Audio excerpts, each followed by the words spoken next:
This is Jay, your MotoStringer, coming to you from Heli-Expo 2024 in Anaheim, California. Today I'm going to interview Kurt Robinson, the president of Robinson Helicopter Company. I'm Kurt Robinson, president of Robinson Helicopter Company. Kurt, what's new with Robinson in 2024? What can you tell us? Well, the most exciting thing that we have to offer this year is we have finally come out and certified a new symmetrical stabilizer on all three models of aircraft, which will help when you're actually flying outside the envelope or getting in turbulent or low G conditions. How does that different from what was in the past? It makes the aircraft more stable. It's something that we've evolved on the design. We're trying to help people that get inadvertently in heavy turbulence or outside the flight envelope, and so we're adding additional protection in those zones. What can you tell us about retrofitting the older aircraft?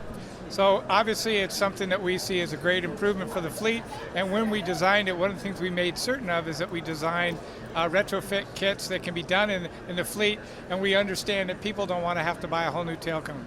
So what we did is we actually designed the symmetrical stabilizer kit that can be mounted on the existing tail cones of each of the aircraft, and that is in, right now we're delivering those kits both for the 44 and the R66. The 22, as soon as it's certified, will be available.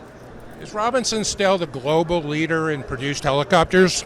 I believe so, yes. How many do we have to date? To date, we have produced over 13,800, and I'm very proud to say that sometime in the back half of this year, we will deliver our 14,000 helicopter. How is the R66 doing? It is right now the leader in our fleet as far as sales of any individual helicopter. Last year we did 118 of the R66 alone, and this year we're completely sold out and we'll be doing 150 helicopters, and we expect to continue production from there, or increasing our production. And the R44, are they still being bought? Oh yes, very much so. They're still very popular aircraft. If you combine all the R44s together, I think we did about 150 of them. I'd have to look at my notes.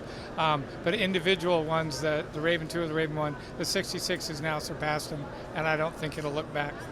And the R22, how's that doing?